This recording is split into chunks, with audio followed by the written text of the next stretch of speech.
Happy Monday.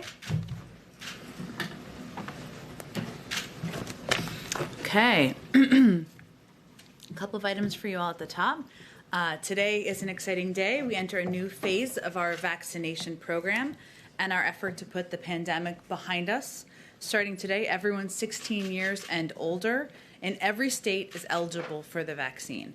Thanks to the aggressive action we have taken through our wartime whole of government response, we have enough vaccine supply for all adults to get vaccinated. Thousands of vaccinators, thousands of vaccinators ready to get people vaccinated, and more than 60,000 places, convenient places for people to get their shot. So we have put up a couple of highlights here. More than half of all adults in America have now received at least one shot. More than 32% of adults are fully vaccinated. 81% of seniors have at least one, and just about 2/3 are fully vaccinated. At least 90% of Americans now have a vaccine site within 5 miles of where they live. And in order to make sure people know that they're eligible, we're blitzing the airwaves, including local media, constituency radio and television, and also have a range of officials doing national interviews, especially health and medical experts. Google is providing information on its homepage to help people find a location near them, and there are notifications from Facebook and Twitter, as well as even a Snapchat message from Dr. Fauci. Never too young to Snapchat, too old, too young, either way. There's also a bipartisan AJP meeting happening today, American Jobs Plan happening today. This afternoon, the President, shortly after the briefing, I should say, and Secretary of Transportation, Pete Buttigieg, will host a meeting in the Oval Office with a bipartisan group of representatives and senators who are former mayors and governors. There are, of course, more former mayors and governors than just this group.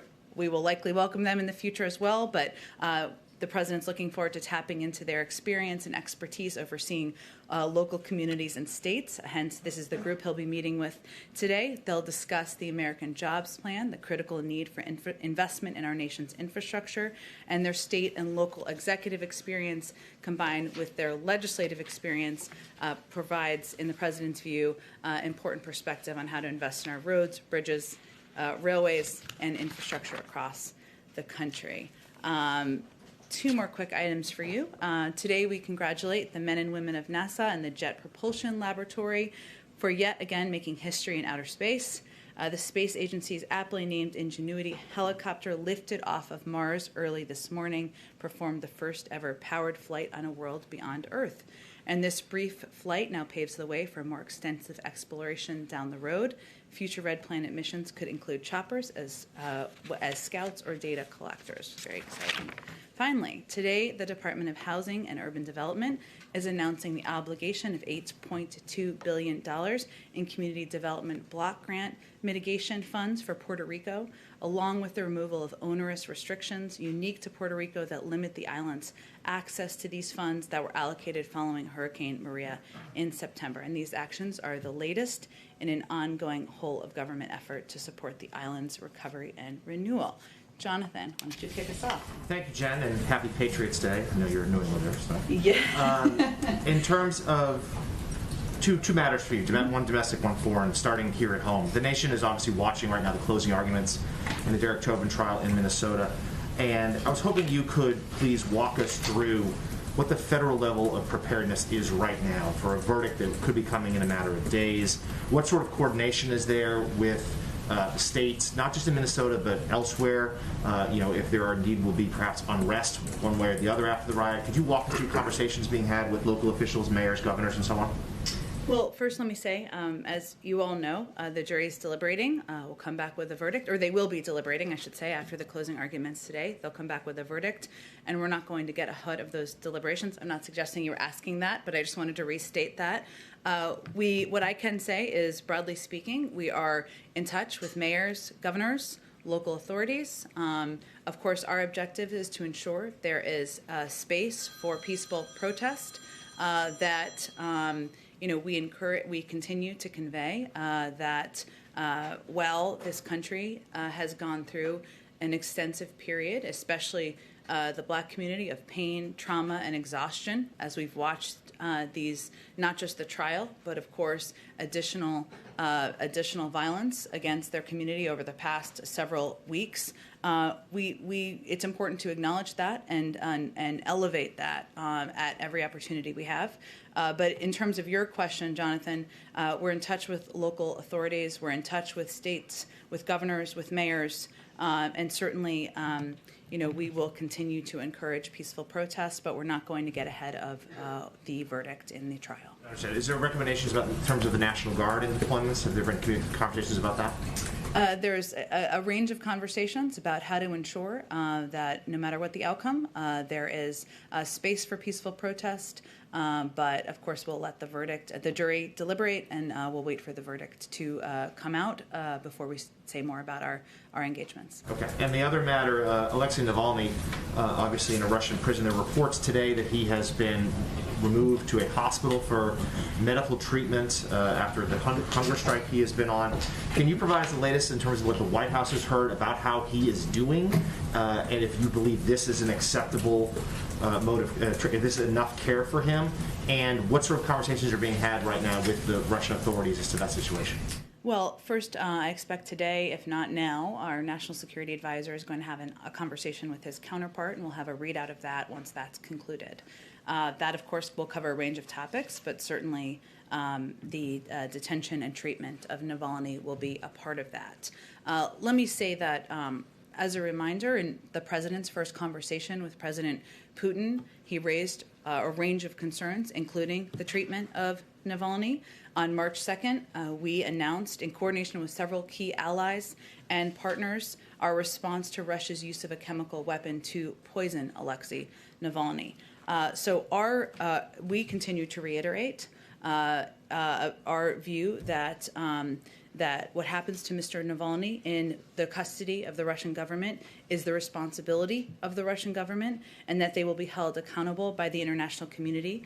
As the National Security Advisor Sullivan has said, he said just yesterday, well, we're not going to telegraph our punches. If Mr. Navalny dies, well, there will be consequences to the Russian government, and we reserve those options. But in the interim, our objective is, of course, continuing to call for, push for his release, and reiterate our view that he must be treated humanely. Okay. Go ahead. Thanks, Jen. Can you explain where things stand right now when it comes to the refugee ban? First off, the White House said on Friday that actually the 15,000 cap that was set by the Trump administration remained justified. But then later you said, actually, no, the number is going to go up by May 15th. I would dispute that being our characterization on Friday, but let me walk you through what we did announce.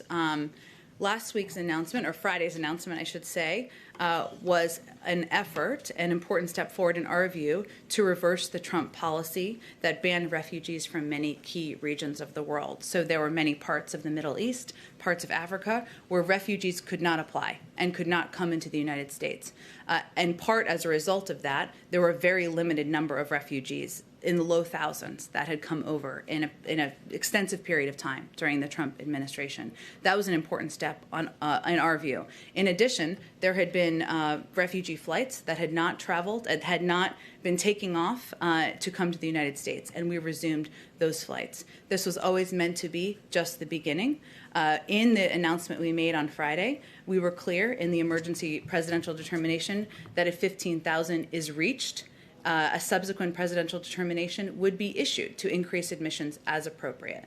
And that is certainly our expectation. In addition, we also announced on Friday that the president, while we are assessing right now what is possible in terms of, given the fact that the asylum processing has been hollowed out from the State Department, and also the ORR, the Office of Refugee Resettlement, has also been hollowed out in terms of personnel, staffing, and financial and funding needs. We have every intention to increase the cap and to make an announcement of that by May 15th at the latest, and I expect it will be sooner than that. The president also remains committed to pursuing the aspirational goal of reaching 125,000 refugees by the end of the next fiscal year. And what role has the situation at the border, which the president called a crisis this weekend, what role has that played in decision-making around the refugee cap?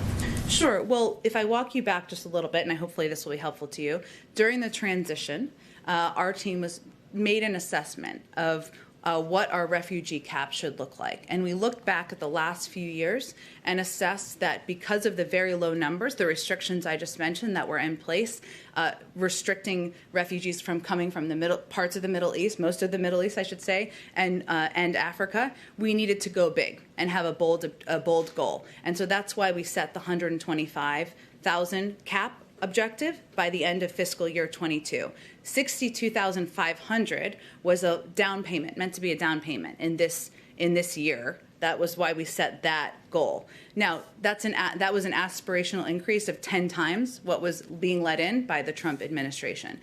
In that period of time, we came into office, the president made that announcement, put those aspirational goals out there. There were a couple things that happened. One, as you alluded to, there was an increase of unaccompanied children at the border. Our policy was always going to be to welcome those children in, find a place where they could be sheltered and treated humanely and safely. That increase and that influx, as you all know, was higher than most people, including us, anticipated. The second factor was that it took us some time to recognize how hollowed out these systems were. The Office of Refugee Resettlement, which oversees, while there have been different pots of money and different personnel, has both the resettling of refugees as well as unaccompanied children. And there are questions and have been assessments about reprogramming of funds and how we can address both at the same time. And certainly that ability and ensuring we can do that effectively has been on the president's mind.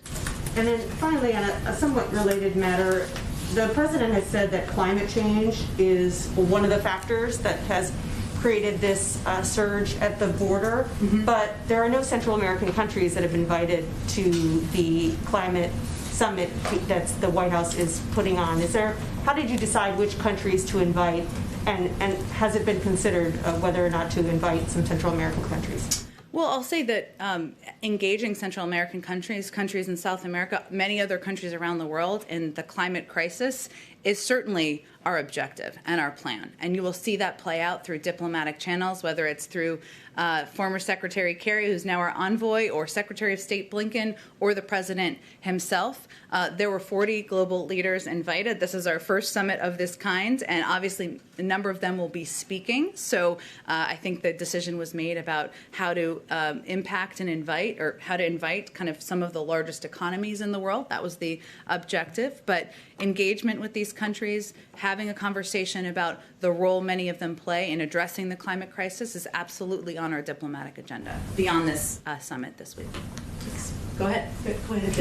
If it is a not guilty verdict, will the president be disappointed? I think we're not going to get ahead of the jury, the legal process, and the jury making their deliberations, Caitlin. And when the jury makes their deliberations and concludes and a verdict is found, I'm certain the president will speak to that. And you talked about how the White House is preparing for whatever that verdict is. Congresswoman Maxine Waters said over the weekend that we've got to stay on the street, and we've got to get more active, we've got to get more confrontational, we've got to make sure that they know that we mean business. Does the president agree with what she said about getting more confrontational? Well, I can speak to the president's view. He has been very clear that he recognizes the issue of police violence against people of color, communities of color, is one of great anguish, and it's exhausting and quite emotional at times. As you know, he met with the Floyd family last year and has been closely following the trial, as we've been talking about, and is committed to undoing this long-standing systemic problem. His view is also that exercising First Amendment rights and protesting injustice is the most American thing that anyone can do. But as he also always says, protests must be peaceful. That's what he continues to call for and what he continues to believe is the right way to approach responding. Okay, thank you. And on the refugee cap, you were saying that there have been other factors that have affected what that goal is now going to be with the limit that has happened since he first announced he wanted it to be 62,500. But can you explain why 2 weeks ago, when I asked if he was committed to raising it to that number by the end of this fiscal year, you said without hesitation, yes. So I don't understand what has changed in the last 2 weeks to to change those numbers, given 2 weeks ago there were the surging numbers at the border already happening? Well, first, I mean, he remains, the goal he set was 125,000 by the end of the next fiscal year. And 63,500, sorry, that was a tongue twister, is meant to be a down payment on that. And he will absolutely be putting out a cap, an increased cap, over the course in advance of May 15th. So he would absolutely like to get to that goal and reach that objective. But we also want to assess, and that's what we're doing now, what is possible given the fact that the Office of Refugee Resettlement has been hollowed out, and given the fact that the system has been in worse shape, and we're just taking the time to do that. That goal was always aspirational. It was always a huge goal, 10 times what the Trump administration had welcomed in terms of refugees, and so we're going to put out a number. He will put out a number in advance of May 15th. But you say it's aspirational, but clearly you thought it was possible given the Secretary of State told Congress about it, the President committed to it. So why put a number out there if you can't meet it? Because it does give people false hope that you're going to let in 62,500 refugees by the end of September. Well, I think it's also important for people to understand that the challenge is not the cap. The challenge is the ability to process, the funding, the staffing, and welcome refugees in. The cap is a number that anyone can set. The biggest battle to getting more refugees in during the Trump administration was the fact that there were regional limitations put in on refugees coming in from the Middle East and Africa. We've changed that cap. We've changed that policy, I should say. So the cap, the number was always going to be, we made, as I said in response to Nancy's question, we knew it was an aspirational big goal when we set it. It was going to be 10 times what the Trump administration had set as their goal. And we remain, we are looking ahead to, and we are hopeful about reaching that 125,000 number as we look to next fiscal year. But as we came in and assessed and have had time to assess, and have the teams that have had time to assess where the challenges are, we learned more about how hollowed out the systems were. We learned more about the challenges in processing. We learned more about, of course, the impact of what the influx of unaccompanied children would be on these considerations. But shouldn't you have assessed that before making a commitment? Well, the president made the announcement in early February, and he felt it was important to send the message to the world, which remains his view, that we are now a country, again, that is going to welcome in refugees from around the world. That continues to be his point of view, continues to be his objective, continues to be his policy. But sometimes it takes a little bit of time to lift up the hood, kick around the tires, and see what the big problems are. And he made that announcement within 2 weeks of taking office. So clearly we've had some time to do it since then. Go ahead. Thank you, Jen. I'm still just a little bit confused about what changed between 1 p.m. on Friday and around 4:30 p.m. on Friday to go from we're not raising the refugee cap to we are raising it by May 15th. What changed in those 3.5 hours? Well, I think as I just outlined, we never said we're not raising the refugee cap. In the morning we said, actually, and with the information we put out, was that once we reach 15,000, we will raise it. That was not accounted for in some of how people were some of how people were digesting the information, and we wanted to be clear and send a message that we are a country that is welcoming refugees. Let's be clear, we are changing the policies of the last administration. We are changing the policy of not welcoming in people from Africa or people from the Middle East. That was the biggest factor preventing refugees from coming in during the last administration. So are you saying this had nothing to do with the pushback from some Democrats on Capitol Hill, from Senator Dick Durbin to Congresswoman Alexandria Ocasio-Cortez? I don't think you've articulated to me what our change in policy was. What was our change in policy from the morning to the afternoon? The executive order from Friday morning said that the admission of up to 15,000 refugees remains justified, period. And yes, there was a caveat that you could raise that cap later, but I mean, it explicitly That's a pretty says that important right there. caveat, that when we reach 15,000, a subsequent presidential determination could be made. And again, the biggest challenge, because people weren't understanding what we were conveying to the public and weren't conveying what we were trying to project to countries around the world. And it's incumbent upon us to make sure there's an understanding of what the president's policies are, what he's trying to achieve, and what he feels morally is that we're going to welcome in refugees from around the world, change the policies from the past administration that where they were not welcoming in refugees from the Middle East and Africa. And that was important to him to take that first step and move it forward. The line said the admission of up to 15,000 refugees remains justified. And Can you understand how some people would interpret that? Well, I think we all the have a way that we did? responsibility to provide all of the context. And so what I'm conveying is that we also included is reached that a subsequent presidential determination would be issued to increase admissions. And again, the battle is not the cap. The issue has been the limitations that have been put in place in the past. We overturned those and changed those, and it was always meant to be a first step. So back to my other question. Does this have anything to do with the pushback from Democrats on Capitol Hill? I don't think you've articulated what our change in policy is, so go ahead. That's not my job to do that. That's Well, not my job to do it is that. if you're asking a question. Go I'm ahead. asking about the pushback from progressives on Capitol Hill. But Did that- what was our change from the morning to the afternoon? The change from the morning to the afternoon was that you explicitly said the admission of up to 15,000 refugees remains justified, and in the afternoon you said that the president would be raising the cap on or before May 15th. In the morning, we also said that if 15,000 is reached, that a subsequent presidential determination would be issued to increase admissions. That was not clearly understood. We felt it was incumbent upon us to make sure people understood and were clear that our objective was to welcome in more refugees, and we remain committed to our goal. And I have go ahead. one more question. Sure. President Biden over the weekend called what happened at the border a crisis. Is that now the official White House position, that there is indeed a crisis at the border?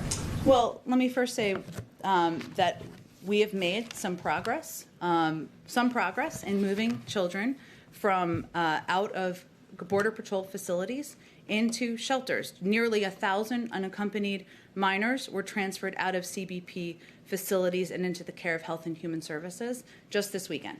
We still have a lot of work to do, but that is a step forward in our view. The president does not feel that children coming to our border seeking refuge from violence, economic hardships, and other dire circumstances is a crisis. He does feel that the crisis in Central America, the dire circumstances that many are fleeing from, that is a situation we need to spend our time, our effort on, and we need to address it if we're going to prevent more of an influx of migrants from coming in years to come. Go ahead. Thanks, Jen. The readout from Jake Sullivan's call just hit a little bit ago. Timely. But it didn't mention Navalny, and the Russians, of course, last week said that President Biden didn't mention him in their call. Any reason why his name hasn't been in the readouts? Well, again, I reiterated that the president's first call with President Putin, he conveyed a range of concerns we have, including the treatment of Alexei Navalny. We issued, in coordination with our European partners, a number of steps to a number of sanctions in response to the poisoning of Alexei Navalny. I obviously haven't spoken to our national security team about the call, given I was out here for the call, so I'd have to check on that for you. Then another question on the refugee cap. You mentioned the infrastructure constraints, et cetera. I mean, how close do you think you all can get to the 62,500? I mean, is there an initial projection of what you're hoping to hit for that? We want to get to that, and we want to provide that to all of you, and our team is currently assessing exactly that. And then lastly, on the Chauvin trial, we're expecting a verdict any day now. I know you said you're not going to get ahead of it, but we've also seen, of course, the shooting of Adam Toledo in Chicago. I mean, what is the White House doing to address policing? Are there any more executive orders in the pipeline or under consideration? I mean, what signal are you going to send to those communities? Well, there's a number of steps we've actually taken, the Department of Justice has taken. Let me first reiterate that the president has said repeatedly that he believes we need police reform. That is why he's calling on Congress to deliver that to his desk. It is incumbent upon Congress and the Senate to move forward. And obviously there are discussions and negotiations about what that looks like. But we've seen an unacceptable and a long-standing trend that is the cause of immense pain and hardship across the country. During the campaign, then former Vice President Biden emphasized the importance of the Justice Department using the authority he spearheaded as a senator to investigate systemic police misconduct. And there are a couple of steps that have been taken in recent weeks. Last week, Attorney General Garland reversed a Trump administration memo that limited the use of consent decrees with respect to investigation of police departments, and reversing the prior memo returns DOJ to the use of all civil rights enforcement tools it has for its crucial work.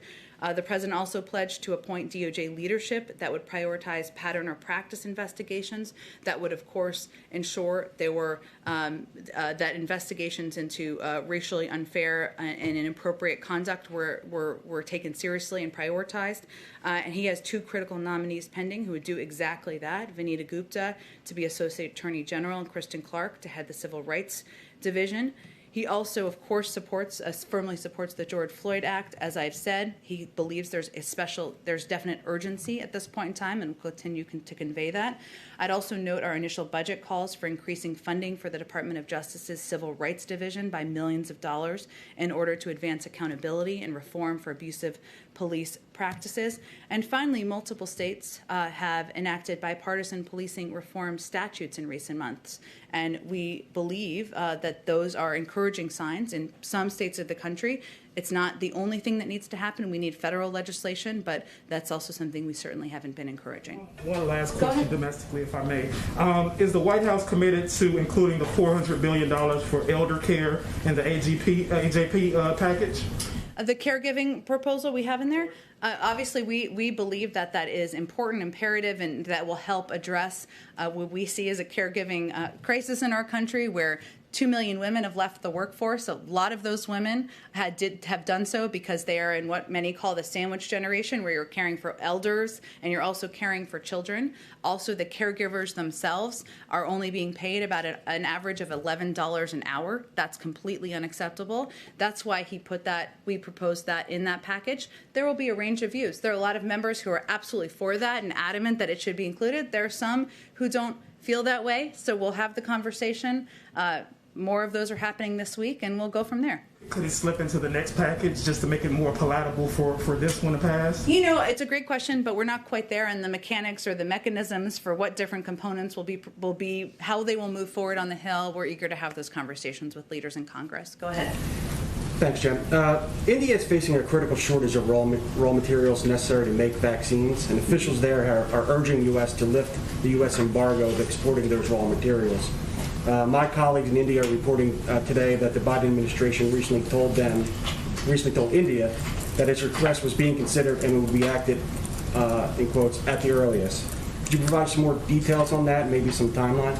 Sure. So Ambassador Catherine Tai, of course, gave some remarks at a World Trade Organization virtual conference last week, and she highlighted a couple of points, I should say, that are very representative of our view. The significant one being the significant inequities we are seeing in access to vaccines between developed and developing countries are completely unacceptable. Extraordinary times require extraordinary leadership, communication, and creativity. We are, of course, working with WTO members on a global response to COVID. That includes a number of components, whether it's $4 billion committed to COVAX, or discussions about how we can aid and assist countries that need help the most. But our focus is on determining the most effective steps that will help get the pandemic under control. We don't have anything further in terms of next steps or a timeline, but we are considering a range of options. I did a quick review of the president's daily schedule, and I found that the White House had 38 listings that dealt with the COVID pandemic. Mm-hmm. You conducted 32 COVID press briefings, 20 items dealing with the economy and jobs, 6 on infrastructure, but just 2 on guns. Mm-hmm. 1 was happenstance in Georgia. You know, if the daily schedule represents a public expression of the White House's priorities, why should we conclude that the guns and violence is not a top priority? Well, having played some role in some White Houses on the daily public schedule, I will tell you that it often includes the issues that the public, one, has the appetite most to hear updates on. And certainly the COVID pandemic is front and center for people across this country for understandable reasons. More than 550,000, more than 560,000, I believe, people have died. People are worried about their loved ones, their family, and they want to hear more on what we're doing. I will say that there are also some discussions and policies, and to go back to an earlier question, the discussions about Alexei Navalny in a separate category are actually an example of this as well, where conversations in private can be more effective. And on guns, there's no confusion about where the president stands on guns. He spoke to this issue quite passionately on Friday. He's been an advocate through the course of his career for decades, not only verbally, but he's led the fight to get background checks in place, to ensure the assault weapons ban was placed, to led the effort to get almost 24 executive actions in place during the Obama-Biden administration, and just announced a few recently. There's no confusion about his view. The American public also supports background checks, more than 80%. So I would say that this will continue to be a central focus of his presidency, of his time in public office, and he will use every lever he can to get it done. But I wouldn't confuse public speeches for what actions or commitment he or any president has to an issue. One other quick question. There's increasing evidence that methane emissions are much higher than what's been accounted for. Is the president committed to releasing a specific target for methane reductions as part of the U.S. announcement this week? I know we'll start some preview and background calls tomorrow, and hopefully we're going to have some climate experts come to the briefing room later this week as well, but I'm just not going to get ahead of our planned public announcements or decisions that are still being finalized. Go ahead. Thanks, Jen. There were some reports recent days about people counterfeiting their vaccination cards, going around with cards that say they're vaccinated so they can maybe get in places where they otherwise couldn't. Is the administration aware of those reports, concerned, having conversations with local officials about how to counteract that potentially? We are certainly aware of them. We've seen the reports, and we, of course, defer to law enforcement and other authorities who are overseeing and cracking down where this has come up. I don't have a number or percentage or data to give you on how expansive this is. I mean, the fact is, as of today, every adult American over 16 is now eligible. So the best way to get a vaccine card is to get vaccinated, and that's what our focus will continue to be. Another question on Navalny, given Jake Sullivan's comments yesterday about consequences. Yeah.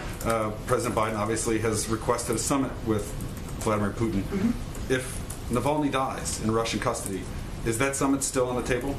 Well, let's certainly all hope and pray that that is not the outcome we're looking at. And again, there are a range of private conversations that occur diplomatically, and we continue to reiterate publicly as well our call for him to be released, to be treated humanely. But I'm not going to get ahead of a horrible outcome like that. Go ahead. Jen, I've got a vaccine question, but just first a quick follow-up to my colleagues' questions about the refugee cap earlier.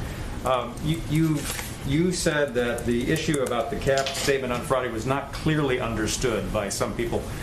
Would some of the president's Democratic allies on the Hill be some of those people that did not clearly understand?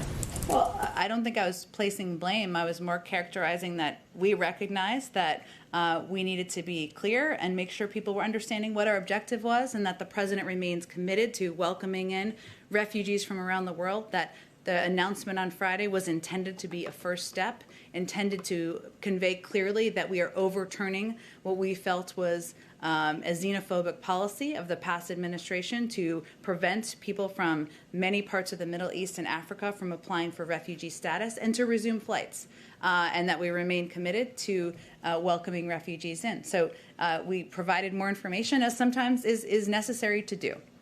Okay. And on the Johnson & Johnson vaccine, it's been almost a week since it's been paused. Indications that it may still be a few more days before we understand what the next step will be. Is the White House concerned, or what is the level of concern that J&J's reputation may be harmed during this time period, and it could hamper the administration's efforts to reach out to skeptical or hesitant Americans about getting vaccinated? Well, it's interesting. We actually haven't seen data, unless you have, which is possible, that has suggested that has been the outcome. The FDA is the gold standard. They took this step out of an abundance of caution, as they've said, to ensure that the American people could have confidence in their actions, the high level of review and the high standards that we have in the U.S. government. They're convening again on Friday, as Dr. Fauci, I think, spoke to over the weekend, so we'll see what comes out of that. But what we've seen as it relates to confidence or hesitancy is that, broadly speaking, it's really an issue of access, and we've seen that as the case in many communities across the country, and our focus is on working to address that. In part access, I should say, but also in part messengers, and that's why a huge amount of our $3 billion in funding is focused on empowering and funding local messengers, whether it's doctors or clergy or local civic leaders, because we know they are the most effective in conveying the efficacy of these vaccines. Thank you. Go ahead. Hey, Jen, just a couple on the jobs bill and climate summit. Senator Cornyn and Senator Coons spoke about the possibility for a smaller, narrower infrastructure bill in the range of $800 billion. Does the president see that as a viable alternative to what he's proposed? And then how does he view this idea that there might be an opportunity to get some kind of bipartisan agreement on infrastructure before you move on to the care economy, and that if you could do it in the near term, as Senator Coons suggested, that that'd be the way to go? Well, there are a range of ideas and proposals out there. Some Senator Coons, Senator Manchin, some Republican senators, and some Democrats who may be more on the progressive wing of the party as well. And our objective at this point in time is to hear and listen to all of those and to determine what the path forward may look like in coordination and cooperation. The president's bottom line here is that the only thing we cannot do is fail to invest in our nation's infrastructure, rebuild our economy, and create millions of jobs.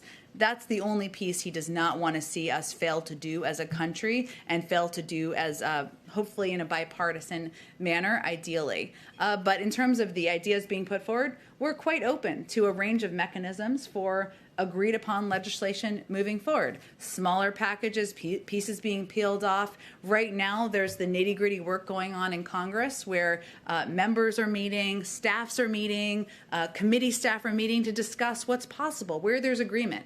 We welcome that. But, in terms of what the package or size looks like, we're just not quite there yet. On the climate summit, I know you don't want to get ahead of the decision on emissions targets for 2030, but broadly, how is the administration thinking about striking the balance between a target that's aggressive and that will meet the needs of the demands of climate change versus ones that may not be achievable and could lead job losses in the next 10 years? How is the president looking to strike that balance? Well, the president believes that green jobs are jobs, right? I mean, they are a way to invest in and this is very central to the American Jobs Plan. And when we talk about the climate summit and how we're thinking about setting these targets and how we're going to achieve them, a big part of that is investing in areas of our economy where they're industries of the future, where we can create and build out industries and create jobs where we're also able to meet our targets that we'll set. So he thinks of them as in lockstep, and that's one of the reasons why when he put out his climate plan during the campaign, he had labor leaders and climate advocates meet together and discuss how we could work together on a path forward. But, if you look at areas like electric vehicles or, weatherizing infrastructure, these are areas where there's an alignment on they're creating jobs, they're investing in industries, they're putting people back to work, and they're also doing it in a way that is, helping us reach our climate targets. Can I just do one more? Yep. Just to follow to Nancy's question. You mentioned the Office of Refugee Resettlement that it's exhausted its funding. Do you expect the administration to ask for some type of supplemental for that office in the next few weeks to help them meet their demands? I would say the first step, there's some considerations of reprogramming funding, which is, of course, a factor internally. but I'm not aware of an intention to request additional funding. I can check and see. Obviously, we'll put out our budget that is forward-looking in May, but in terms of, I think you're asking about an emergency supplemental, I'm not aware of that consideration, but I'll check on that for you and others who I'm sure are interested. Can I jump in real quick? Are we still on track for the 1 o'clock presidential meeting, the pool call? Yeah. Yo, yes. Okay, so you. Okay, we're almost wrapped here. Let's just go to one in the back. Go ahead. Sorry, wait. Thanks. Just I was not paying attention to the time. Thank you for the reminder. Go ahead. Just a couple quick ones. On Johnson & Johnson, between the pause and then the issues at the Baltimore plant, is the administration still expecting Johnson & Johnson to be on track to deliver its promised amount of doses by the end of the month? Well, I think the next step with Johnson & Johnson is for the FDA to meet and determine what the considerations are for the path forward. As we look at our own preparedness here, we have ordered enough supply to ensure we can meet the demand by the end of May, and enough supply to vaccinate every adult American by the end of July without Johnson & Johnson. So that's where our objective and our focus remains. Pfizer has also announced that they are going to try to expedite some of their production as well. But in terms of Johnson & Johnson, the next step is really Friday and whatever comes from there, and we certainly will refer to the FDA. I'm sorry we have to wrap up because you guys are gathering in about 30 seconds here, but thank you everyone so much.